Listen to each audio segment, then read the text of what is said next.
போகிற போக்கில் பார்க்க போனால் இப்போ மேக்கப் சாமான் போட வேணான்னு சொல்கிறீங்க, பெண்களையும் மேக்கப் போட வேணான்னு சொல்லுவீங்களோ என்ற சந்தேகம் எங்களுக்கு எழுகின்றது. காஸ்மெட்டிக் சாமான் அந்த நாட்டுக்கு கொண்டு வராதீங்க, ஏன்னா பெண்கள் மேக்கப்பில் வந்தால் எங்களுக்கு புரிஞ்சு கொள்ள முடியாதுங்கிற ஒரு சூழ்நிலை வருமா என்ற சந்தேகமும் எங்களுக்கு இருக்கின்றது. ஆகவே ஒரு ஒரு ஒரு நாட்டினுடைய சாதாரண மக்களுடைய பிரச்சனைகளை அறிந்து கொண்டு அவர்களை நல்ல நிலையில் அவர்களுடைய பிரச்சனைகளுக்கு தீர்வு காணும் முகமாக, சின்ன சின்ன பெட்டி கடை போட்டு விற்கிறான், அவனையே அப்புறப்படுத்தினால் நாடு சுத்தமாக இருக்கணும் நாங்கள் விரும்புகிறோம். அதை நாங்கள் இல்லைன்னு சொல்லலை. சிங்கப்பூர் மாதிரி நாங்கள் வரணுங்கிறத எங்களுடைய கான்செப்ட் எந்த நாளும் இருந்து கொண்டிருக்கின்றது. ஆனால் அதே நேரத்தில் அந்த சாதாரண சின்ன வியாபாரிகளுக்கு கொடுக்கின்ற அந்த அந்த அந்த வாய்ப்புகளை இல்லாமல் செய்து விடாதீர்கள். ஏனென்றால் அவர்கள் அதை வைத்துத்தான் தங்களுடைய வாழ்க்கையை நடத்தி கொண்டு வருகின்றார்கள் என்பதை நாங்கள் புரிந்து கொள்ள வேண்டும். அடுத்ததாக எங்கள் பகுதியிலே இருக்கின்ற சில விஷயங்களை நாங்கள் உங்களுக்கு சொல்ல வேண்டும். அண்மையிலே நூரெலிய பகுதியிலே ஒரு பெரிய விபத்து நடைபெற்றது. ஹட்டன் பகுதியிலே அந்த விபத்து நடைபெற்ற பொழுது 3 பேர் இறந்து போனார்கள், பல பேர் இன்று காயப்பட்டிருக்கின்றார்கள். அப்பொழுது அந்த மக்களை கொண்டு செல்வதற்கான ஒரே இடம் அந்த கிளங்கன் ஹாஸ்பிட்டல். அந்த கிளங்கன் ஹாஸ்பிட்டல் என்பது இந்திய உதவியோடு செய்யப்பட்ட ஒரு பெரிய ஆஸ்பத்திரியாக இருக்கின்றது.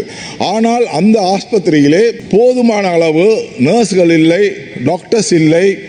அதனால் அங்கு அந்த அந்த பகுதி மக்களுக்கு அந்த பேஷண்ட்ஸ்களுக்கு, அதாவது போன நோயாளிகளுக்கு உடனடியாக சிகிச்சை செய்வதற்கான நடவடிக்கை அங்கு எடுக்க முடியவில்லை. ஆகவே தயவு செய்து அந்த கிளங்கன் ஹாஸ்பிட்டலை, அதாவது கிளங்கன் வைத்தியசாலையை அதை ஒரு மாகாணத்திலிருந்து மத்திய அரசுக்கு எடுத்துக்கொண்டு மத்திய அரசாங்கம் மூலமாக அந்த ஆஸ்பத்திரியை நடத்துவதற்கான நடவடிக்கை எடுக்கப்பட வேண்டும் என்பதை நான் உங்களுக்கு அன்பாக தெரிவித்துக் கொள்கின்றேன். ஏனென்றால் நூரெலிய பகுதியிலே இருக்கின்ற ஒரே ஒரு பெரிய வைத்தியசாலை என்பது நூரெலிய ஹாஸ்பிட்டல். நூரெலிய ஹாஸ்பிட்டலுக்கும் கிளங்கன் ஹாஸ்பிட்டலுக்கும் கிட்டத்தட்ட 60 கிலோமீட்டர் தூரம் இருக்கின்றது. ஆகவே புகவந்தலாவ, மஸ்கெலிய, நோவுட், கினிகத்தன போன்ற பகுதியில் வாழ்கின்ற மக்கள் வரவேண்டிய இடம் அந்த கிளங்கன் ஹாஸ்பிட்டலாக இருக்கின்றது. ஆகவே இந்த கிளங்கன் ஹாஸ்பிட்டலிலே இந்திய உதவியுடன் ஆரம்பிக்கப்பட்ட அந்த வைத்தியசாலையிலே அதை மேலும் அபிவிருத்தி செய்வது எங்கள் நாட்டுடைய கடமையாக இருக்கின்றது. அல்லது நீங்கள் இந்திய அரசாங்கத்துக்கு நீங்கள் அதை கொடுக்கலாம், இந்திய அரசாங்கம் செய்து தாருங்கள் என்றால் அதை செய்து தருவார்கள். அரசாங்கம் மூலமாக அதை நீங்கள் செய்ய வேண்டும் என்பதை நாங்கள் உங்களுக்கு அன்பாக கேட்டுக்கொள்கின்றேன். அங்கே காணி இருக்கின்றது, எந்த பிரச்சனையும் இல்லை. ஆகவே அதை நீங்கள் செய்ய வேண்டும் என்பதை சொல்லிக்கொள்கின்ற அதே நேரத்திலே இந்தியாவுக்கும் இலங்கைக்கும் இடையிலே ஒரு நல்லுறவை ஏற்படுத்தி அந்த பாலம் அமைக்கின்ற விஷயத்தை இலங்கையும் இந்தியாவும் செய்தால் நல்லா இருக்கும் என்று நான் நினைக்கின்றேன். மீன்பிடி அமைச்சராக இருக்கின்ற உங்களுக்கு அது விஷயம் நன்றாகவே தெரியும்.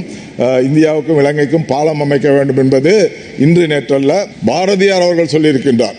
சிங்கள தீவினுக்கு ஒரு பாலம் அமைப்போம் அப்படின்னு. அது என்னத்தை நோக்கி சொன்னாராங்கிறது அந்த நேரத்தில் அது சிங்கள மக்களோடு நாங்கள் ஒரு உறவை வைத்துக் கொள்ள வேண்டும் என்பதற்காக இந்திய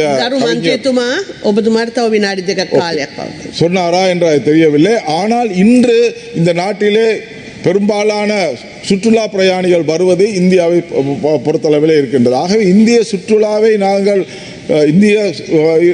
வந்து சுற்றுலாத்துறையை அபிவிருத்தி செய்யப்பட வேண்டுமானால் நாங்கள் பல்வேறு வசதிகளை செய்து கொடுக்க வேண்டும். இப்பொழுது ஃபெரி சர்வீஸ் இருக்கின்றது, ஆனாலும் அதில் மக்கள் வருகின்றது மிக குறைவாக இருக்கின்றது. ஏன் இந்தியாவுக்கும் இலங்கைக்கும் ஒரு பாலம் அமைக்கக்கூடாது? கனெக்டிவிட்டி ஒன்று ஏன் உண்டாக்கக்கூடாது? அதை நீங்கள் ஏன் இந்த அரசாங்கம் எங்களுக்கு ஒரு முன்னுதாரணமாக இருந்து அதை செய்யக்கூடாது? அப்படியானால் எங்களுக்கு கார்லேயே போயிட்டு கார்லேயே வரக்கூடிய வசதிகள் இருக்கும். ஆகவே அதன் மூலமாக இந்தியாவிலிருந்து பல அதாவது சுற்றுலா பயணிகள் இங்கு வருவார்கள். எங்களுடைய பொருளாதாரம் சுற்றுலா வந்தாலே எங்களுக்கு பொருளாதாரம் அபிவிருத்தி அடையும். ஆகவே நாங்கள் பல சுற்றுலா தலங்களை கொண்ட இந்த நாடு இவ்வாறான வசதிகளை பெறுவதன் மூலமாக இந்த நாட்டினுடைய அபிவிருத்தி பொருளாதாரம் வளர்வதற்கான வாய்ப்பு நிறையவே இருக்கின்றது. ஆகவே இதை நாங்கள் செய்வதற்கான முயற்சியை எடுக்க வேண்டும். ஏனென்றால் இன்று பல நாடுகளிலே இன்று பிரான்சுக்கும் அமெரிக்காவுக்கும் இடையிலே கனெக்டிவிட்டி இருக்கின்றது, ரோடு இருக்கின்றது. ஆகவே ஸ்காண்டினேவியா ரோடுகளில் நாடுகளில் அந்த ரோடுகள் இருக்கின்றது. ஜப்பான் இன்னைக்கு எங்கேயோ போய்விட்டது அந்த பாதை வசதிகள் மூலமாக.